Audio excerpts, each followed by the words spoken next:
kali ini yaitu berdasarkan rancangan program dan kegiatan pengelolaan sumber daya air WS Indragiri Akuaman yang mana diterbitkan pada tahun 2021 melalui sinkronisasi program dan kegiatan pengelolaan IPA.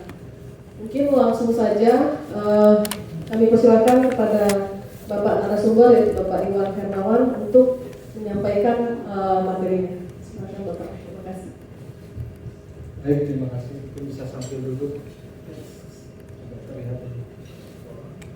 Yang terhormat Ketua TKPSDA WS Indragiri Akuaman, yang terhormat Ketua Harian TKPSDA WS Indragiri Akuaman, Bapak Ibu anggota TKPSDA WS Indragiri Akuaman.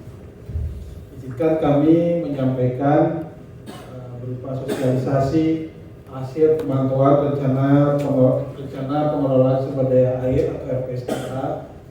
Ini merupakan rangkaian kegiatan yang sudah kami laksanakan sebelumnya. Sebelumnya juga kami sudah pernah mengikuti sidang TKPSDA, kalau tidak salah di pertengahan tahun ya Bapak Ibu. Kita ketemu waktu itu kami sampaikan melalui Zoom meeting. Nah, ini adalah rangkaian di ujung terakhirnya berupa sosialisasi hasil pemantauan rencana pengelolaan sumber daya air. Dan ini harus disampaikan kepada anggota TKPSDA. Makanya kami bersama dengan PPKPSDA melaksanakan kegiatan ini. Lanjut. Ini outline dari kegiatan kita, ada profil WS, kemudian maksud dan tujuan kegiatan, ada ruang lingkupnya, hasil pemantauan, nanti kesimpulan dan saran kami sampaikan kepada Ibu. Lanjut.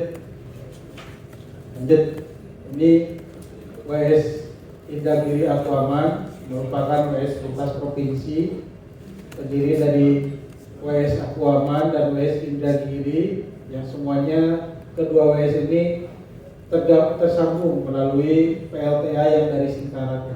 Makanya ini menjadi kesatuan dari wilayah sungai WS Indragiri Akuaman. Ini lintas provinsi, di Sumbar terdapat 16 kabupaten kota, di Riau 5 kabupaten kota, dan Jambi 1 kabupaten kota sebenarnya, tapi ya sedikit saja pada bagian ini Bapak Ibu. Kemudian luasnya mencapai 25.270 km persegi dengan persentase di Sumbar 40% dan di Riau 59% dari sisi areanya. Kemudian terdiri dari 24 das, 19 das di Provinsi Sumatera Barat, 4 das di Provinsi Riau, tapi besar ini dasnya, dan 1 das di Provinsi Sumbar dan Riau atau lintas. Jadi yang satu ini yang terbesar, das Indragiri. Kemudian ini ada kawasan-kawasan pengembangan, ada WPS4 dan KSPN. Ini dalam program biasanya muncul kegiatan. Kemudian curah hujan ini cukup tinggi, 1.800 sampai 2.500 mm per tahun. Jumlah hari hujan 120 sampai 142 hari. Kemudian das terbesar ini ada das Indragiri tadi yang kami sampaikan, dan sungai terpanjang ini sungai Indragiri. Jadi dari mulai hulunya di Kabupaten Solok, danau di bawah, kemudian masuk ke Singkarak, masuk ini ke Ombilin dan lautnya ke Indragiri. Ini sungai terpanjang di WS Indragiri Akuaman. Kemudian ini masuk tujuan kegiatan. Jadi tujuan kegiatan pemantauan ini untuk mendorong lembaga atau instansi terkait agar menggunakan rencana PSDA WS Indragiri Akuaman dalam menyusun rencana kegiatannya. Jadi nanti kami juga ada matriks yang bisa nanti dilihat oleh Bapak Ibu. Jadi matriks itu apa-apa yang akan dikerjakan dan siapa penanggung jawabnya. Kemudian tujuannya untuk mengukur tingkat implementasi upaya dalam rencana PSDA WS Indragiri Akuaman yang telah terlaksana melalui kegiatan-kegiatan yang sudah diselenggarakan dari tahun 2018 sampai 2023. Ini RPSDA WS Indragiri Akuaman ini masih terhitung muda ya, masih umurnya 5 tahun dari yang seharusnya 20 tahun. Lanjut. Kemudian ini lingkup kegiatan kami dalam melakukan pemantauan RPSDA. Ini dimulai dengan inventarisasi kegiatan, kemudian pemantauan. Ini ada yang dipantau ini 3 saja Bapak Ibu. Aspek konservasi, aspek pendayagunaan, dan aspek pengendalian daya rusak air. Yang ketiga, daftar kegiatan terkait SDA di luar rencana PSDA. Ini juga kami punya data-datanya yang sudah kami kumpulkan dari stakeholder terkait. Kemudian rekapitulasi hasil pemantauan rencana PSDA nanti kami sampaikan. Nah, berita acara rekomendasi ini dilaksanakan hari ini. Jadi nanti kami juga berharap ada berita acara rekomendasi dari PSDA. Kemudian penyusunan laporan ini kami sudah melaksanakannya. Tinggal kami membutuhkan ini untuk melengkapi laporan kami. Lalu sosialisasi hasil pemantauan yang dilaksanakan sekarang ini Bapak Ibu. Lanjut, ini kira-kira alur yang tadi kegiatan kita. Ini jadi dimulai dari pemantauan, ini kemudian ada penyiapan bahan, kemudian pelaksana ini mengisi form 1 sampai 6, penyusunan laporan, kemudian ada prosedur juga dari ketua PKPSDA. Kalau ada rekomendasi nanti kan penyusunan hasil pemantauan, sosialisasi hasil pemantauan sekarang, kemudian penyiapan laporan. Laporan ini nanti kami sampaikan ke Bapak Direktur Jenderal Sumber Daya Air. Lanjut. Nah, ini SK tim kami yang dikeluarkan oleh Bapak Kepala Balai tanggal 14 Juli tahun 2023. Ini tugas-tugas dari tim pemantau, menyusun rencana kerja, menyiapkan bahan pemantauan, kemudian melaksanakan pemantauan, rekapitulasi, kemudian menelaah, membuat laporan hasil pemantauan, dan menyiapkan draft berita acara rekomendasi. Draft berita acara rekomendasinya sudah kami siapkan, tapi nanti mungkin bisa jadi diberikan masukan oleh Bapak ini juga. Lanjut. Ini anggota tim pemantau, ini saya sendiri sebagai ketua merangkap anggota, dan ini ada Bukasi OP sebagai wakil ketua merangkap anggota, dan ini adalah tim dari gabungan antara KPSDA dan OP. Lanjut. Nah, ini tahapan kegiatan jadwal yang tadi telah kami susun sebelumnya. Jadi ini sudah kami laksanakan semua sampai tahap rekapitulasi hasil pemantauan. Ini sudah kami laksanakan. Tinggal berita acara di bulan Desember ya. Kemudian penyusunan laporan sudah kami laksanakan juga. Ini nanti semua dengan sosialisasi kita laksanakan barengan. Lanjut. Nah, ini adalah hasil yang telah kami dapatkan. Kami sebelumnya sudah mengirimkan surat juga kepada dinas atau instansi terkait. Hasilnya adalah seperti ini. Selama 5 tahun dari 2018 sampai 2023 dari 85 instansi yang masuk dalam matriks atau kegiatan-kegiatan yang sudah masuk sesuai dengan matriks RPSDA, ini ada 80 kegiatan atau upaya. Nah, ini ada paling banyak ini di dari segi persentase ya, dari paling banyak ini di kegiatan konservasi sumber daya air ada 16 kegiatan dari 79, sehingga persentase tercapainya 20%. Kemudian yang kedua ini ada pendayagunaan sumber daya air, ini dari 269 tercapai 37 dan persentasenya 14%. Kemudian pengendalian daya rusak air dari 217 tercapai 27 kegiatan, persentasenya 12%. Jadi total ini ada 14% yang tercapai dari tahun 2018 sampai 2023 sekitar 5 tahun, dan kita masih ada 15 tahun untuk melaksanakan kegiatan-kegiatan tersebut untuk menuntaskan. Ini masih ada 485 kegiatan yang belum dilaksanakan atau dengan persentasenya sekitar 86% yang perlu nanti ke depan kita susun, kita beri masukan kepada stakeholder terkait supaya bisa tercapai, atau setidaknya mungkin kalau perlu review kita review juga RPSDA-nya. Lanjut. Nah, ini berdasarkan inventarisasi kegiatan yang di luar RPSDA ini sebanyak 826 kegiatan. Bukan berarti tidak keliru ya, tapi karena itu juga tupoksi dinas terkait juga. Misalnya contoh ini mungkin dari awal dulu lah. Ini kegiatan 8 kegiatan ini masuk ke direktif, di mana dari 826 di mana aspek konservasi ada 1 kegiatan, kemudian pendayagunaan ada 7 kegiatan, dan pengendalian daya rusak ini tidak ada yang direktif. Kemudian 118 kegiatan dari penyelenggaraan penanggulangan bencana. Ini ada kategorinya. Ini dari aspek konservasi 5, pendayagunaan ada 20 kegiatan, dan aspek pengendalian daya rusak ada 101 kegiatan. Yang paling banyak ini dari kegiatan untuk kegiatan penyelenggaraan lainnya.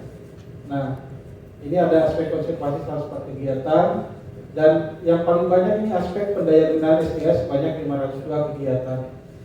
Ini kegiatannya yang banyak ini itu adalah irigasi kewenangan kabupaten kota. Gak salah sebenarnya, tapi ya mungkin baiknya tidak disampaikan juga. Aspek pengendalian daya rusak ini sebanyak 71 kegiatan. Lanjut. Kesimpulan dan saran ini lanjut. Jadi upaya yang telah terlaksana sebanyak 20%, dan belum terlaksana ada 80% pada aspek konservasi SDA. Kemudian upaya yang terlaksana ini untuk aspek pendayagunaan terlaksana 37%, prestasi 14%, belum terlaksana 232 atau sekitar 86%. Kemudian aspek pengendalian daya rusak ini terlaksana 27 atau 12%, dan belum terlaksana 191 atau 88%. Upaya yang terlaksana secara keseluruhan, upaya yang telah terlaksana secara keseluruhan ini 80 kegiatan sebanyak 14%, dan belum terlaksana 485 sebesar 86%.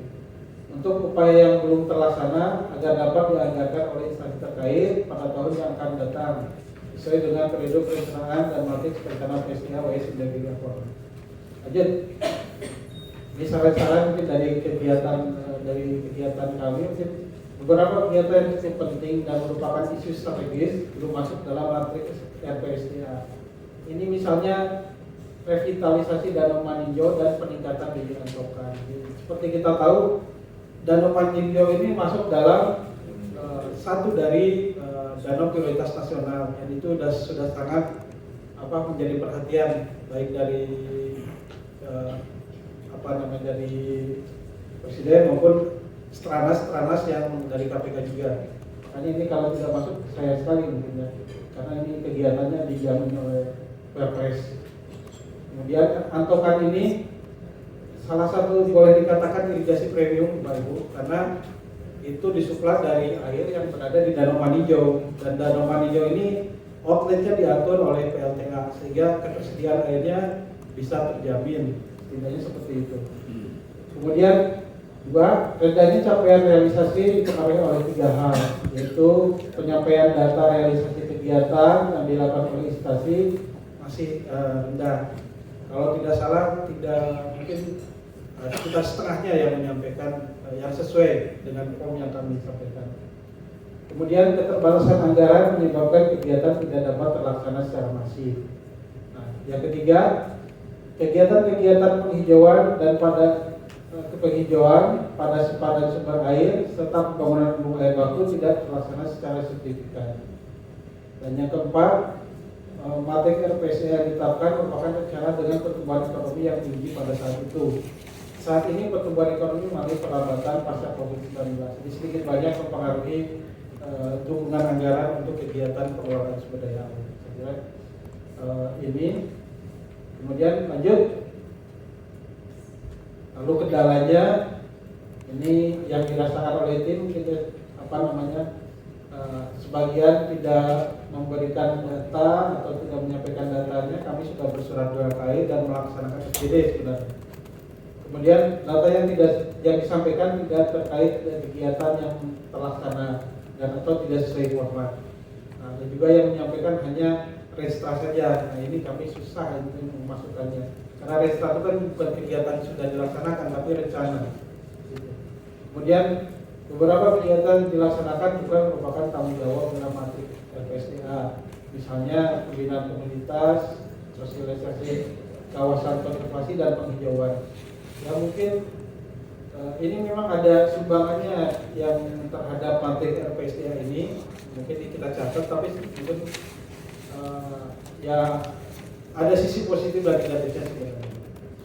Dari sisi positifnya ya kita bersyukur ada perhatian juga walaupun bukan kewenangannya, tapi di sisi lain ya jadi tumpang tindih jadinya, jadi mubazir lah istilahnya. Kemudian wilayah kerja WSI Indragiri Akuaman yang luas sehingga dalam pengumpulan data memerlukan waktu yang cukup lama. Beberapa kegiatan yang disampaikan saya terkait seringkali hanya program umum, tidak spesifik. Contohnya kegiatan rehabilitasi irigasi. Nah ini kami tidak tahu irigasi yang mana ini yang dimaksud, sehingga ya jadinya tidak masuk dalam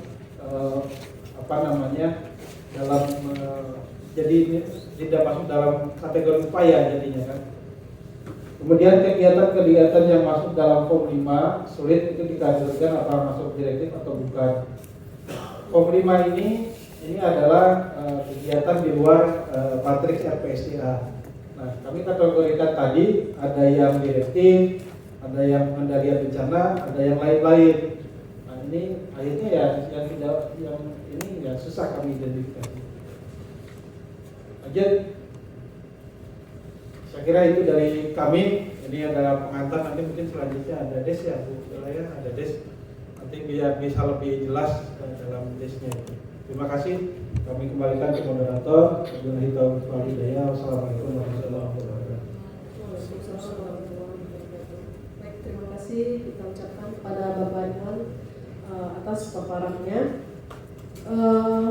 Mungkin sedikit bisa kita rangkum dari yang telah Pak Iwan sampaikan. Adapun maksud dari kegiatan LPSDA ini itu untuk mendorong lembaga atau instansi terkait untuk menggunakan LPSDA WS Indragiri Akuaman dalam menyusun rencana kegiatannya ke depan. Kemudian adapun tujuannya yaitu untuk mengukur tingkat implementasi terhadap upaya dalam rencana LPSDA WS Indragiri Akuaman yang telah terlaksana melalui kegiatan-kegiatan yang sudah terselenggara dari tahun 2018 hingga tahun 2023. Kemudian seperti yang telah Pak Iwan sampaikan, telah terlaksana sebanyak 80 kegiatan dan yang mana upaya yang belum terlaksana dari LPSDA ini yaitu sebanyak 485 kegiatan. Jadi mungkin kami di sini membutuhkan saran dan masukan dari Bapak Ibu sekalian.